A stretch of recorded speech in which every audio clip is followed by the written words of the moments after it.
வணக்கம் நண்பர்களே. நாம் இன்று பார்க்கவிருக்கும் தலைப்பு கோயில், ஜீவசமாதி, சமாதி இவற்றுள் எங்கு அதிகம் வைப்ரேஷன் அதாவது அதிர்வுகள் நிறைந்திருக்கும் என்பதை பற்றி. This video is sponsored by EduQuest. Offers skill-based courses in digital marketing, stock marketing, coding and more. The struggle to find courses that truly speak your language, it's finally over. Welcome to EduQuest, where learning is made just for you. At EduQuest, we bring you a wide range of online courses, from career building programs to skill boosting masterclasses, all in your regional language. Because we believe language should never be a barrier to success. Our courses are tailor-made after understanding what today's learners really need. So why wait? Start learning the smarter, simpler way, only with EduQuest. Visit eduquest.courses and explore your next course today. And hey, don't miss out on our exciting offers and promotions. கோயில், ஜீவசமாதி, சமாதி இவைகளை ஒப்பீடு செய்தல் என்பது சிறந்த ஒரு செயல் அல்ல. இருந்தாலும் அதை பற்றி நாம் சிறிது விளக்கத்தை இங்கு பார்ப்போம். முதலில் சமாதி என்றால் என்ன என்பதை பற்றி பார்ப்போம். சமாதி என்பது நம்மை போன்ற சாதாரண மனிதர்கள் வாழ்ந்து அவர்களுடைய உயிரானது அந்த உடலை விட்டு பிரிந்து சென்றபின் அந்த உடலை அடக்கம் செய்த இடத்தை நாம் கல்லறை அல்லது சமாதி என்போம். இங்கு சாதாரண மனிதர்கள் என்னும்போது அவர்கள் அனைவருமே இவ்வுலக இன்பங்களை முழுவதும் அனுபவித்து எந்தவித பிரபஞ்ச பிணைப்பையும் ஏற்படுத்தாமல் வாழ்ந்து மறைந்தவர்கள். அவ்வாறு வாழ்ந்து மறைந்த இந்த சாமானிய மனிதர்களின் சமாதியானது எந்த விதத்திலும் அதிர்வுகளை தருவதில்லை. அதே வேளையில் ஜீவசமாதி என்பது ஞானிகள், யோகிகள், தவசீலர்கள் முதலானவர்கள் பிரபஞ்சத்துடன் முழு பிணைப்பையும் ஏற்படுத்தி ஞானம் பெற்று தன்னை யார் என உணர்ந்து இந்த பிறப்பு எதற்காக என்பதை அனைத்தையும் உணர்ந்து வாழ்ந்து மறைந்தவர்கள். அவ்வாறு மறைந்தவர்களுடைய உடலை புதைத்த இடமானதை நாம் ஜீவசமாதி என்கிறோம். இவ்வாறு இந்த ஞானிகள் தான் பெற்ற ஞானத்தையும் தவ வலிமையையும் சக்தியையும் அனைத்தையுமே அந்த உடலானது பெற்றிருக்கும். இவர்கள் தங்கள் வாழ்க்கை முழுவதையுமே பிரபஞ்சத்துடனான பிணைப்பிற்கும் தன்னை உணரவும் உலக உண்மைகளை அறியவும் முற்பட்ட முற்றும் துறந்த ஞானிகளாவார்கள். இவர்களுக்கு ஈடு இணையான எந்த சக்தியுமே இல்லை. அதாவது தானும் கடவுளும் ஒன்றே, தனக்குள்ளே இறைவன் இருக்கின்றான், தத்துவமசி, அகம் பிரம்மாஸ்மி என்கிற உண்மையை உணர்ந்தவர்கள். இவர்களுக்கு மறுபிறவி என்பது கிடையாது.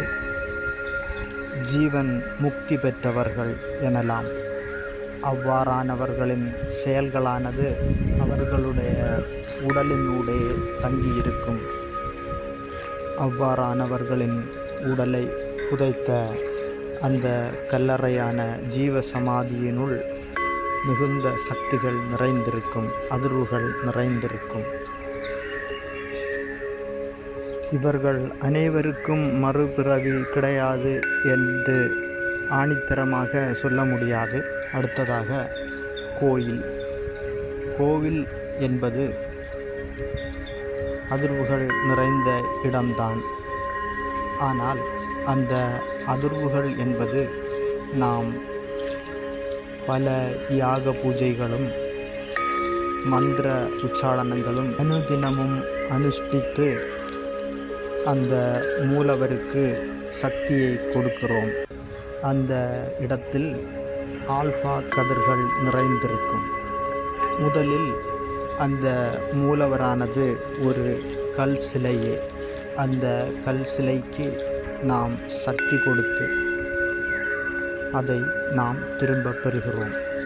கோவில் கருவறையில் அனுதினமும் அதிக அளவில் வேத மந்திரங்கள் ஓதப்படுவதால் அவ்விடம் அதிக சக்திகள் நிறைந்த இடமாக அறியப்படுகிறது. அதே வேளையில் ஜீவ சமாதியினுடைய அதிர்வுகளானது ஒரு ஞானி யோகி வாழ்வில் முக்தி அடைந்த ஒரு தவ வலிமை பெற்ற ஒரு ஆத்மா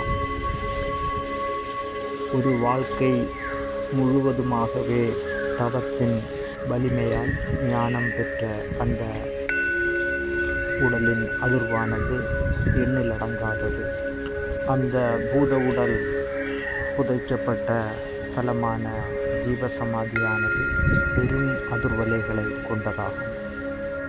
ஒரு வாழ்க்கை முழுவதும் தவ வாழ்க்கை வாழ்ந்து சதா நேரமும் இறைவனை பிரார்த்தித்து தன்னை உணர்ந்து ஞானம் பெற்ற யோகிகளில் அவர்களுடைய பூத உடலானது அடக்கம் செய்யப்பட்ட திருத்தலங்களில் அவர்கள் வாழ்வில் அடைந்த அத்தனை பலன்களுமே அதிர்வுகளாக நிலைத்திருக்கும். ஆகவே அத்தலங்களில் நாம் சென்று தியானம் புரிந்தாலோ இறைவனை தொழுது வணங்கினாலோ மிகப்பெரிய அதிர்வுகளும் சக்தியும் நமக்கு பயப்படும். நம்மில் சிலருக்கு ஒரு சிறு சந்தேகம் எழும். இந்த மந்திரவாதிகளும் குடுகுடுப்பைக்காரர்களும் எவ்வாறு சக்தி பெறுகின்றனர் என்று. அதாவது ஒரு சராசரி மனிதன் தன் வாழ்வை இயற்கையாகவே முழுமையடைய செய்யாமல் தற்கொலை முதலான இயற்கைக்கு முரணான மரணத்தை எதிர்கொண்டால் அவர்களுடைய ஆத்மாவானது அவர்களுடைய புதைக்கப்பட்ட இடத்தில் அலைந்து கொண்டிருப்பதாக அறியப்படுகிறது. அதாவது அந்த ஆத்மா அதற்கு நிச்சயிக்கப்பட்ட நேரம் வரை அது அலைந்து கொண்டிருப்பதாக அறியப்படுகிறது. இவ்வாறு அலைந்து கொண்டிருக்கும் அந்த ஆத்மாவானது அது சுடுகாடு முதலான இடங்களில் சுற்றித் திரியும் போது இந்த மந்திரவாதிகளும் குடுகுடுப்பைக்காரர்களும் அவர்களுடைய தவத்தின் சக்தியின் பலனாக அந்த ஆத்மாவை தன்னுடைய ஆளுமையின் கீழ் கொண்டு வந்து அதன் மூலமாக செய்திகளை அறியும் சித்தை பெறுகின்றனர். இயற்கையாகவே நமக்கு ஒரு சந்தேகம் எழும். அப்படியானால் இந்த பிரசித்தி பெற்ற கோயில்களில் சக்தி குறைவாகவா இருக்கிறது? நமக்கே தெரிய வருகிறது இந்த கோயில் பிரசித்தி பெற்றது, மிகவும் சக்தி வாய்ந்ததென்று. அவ்வாறான கோயில்களிலும் எண்ணற்ற ஜீவசமாதிகள் அடங்கியிருக்கும். நாம் அறியப்படும் பிரசித்தி பெற்ற கோயில்களான திருப்பதி ஏழுமலை, திருவண்ணாமலை, திருச்செந்தூர் உள்ளிட்ட பிரசித்தி பெற்ற சக்தி வாய்ந்த கோயில்களில் எண்ணற்ற சித்தர் பெருமானாரின் ஜீவசமாதியானது அடங்கியிருக்கும். அவ்வாறு அடங்கியுள்ள அந்த திருத்தலங்கள் மிகவும் சக்தி வாய்ந்ததாக காணப்படும். ஆகவே அவ்வாறான பிரசித்தி பெற்ற கோயில்களில் நாம் சென்று தியானம் புரிந்தாலோ இறைவனை தொழுது வணங்கினாலோ நல்ல அதிர்வுகள் நம்மை வந்தடையும். நன்றி. This video is sponsored by EduQuest. Offers skill-based courses in digital marketing, stock marketing, coding,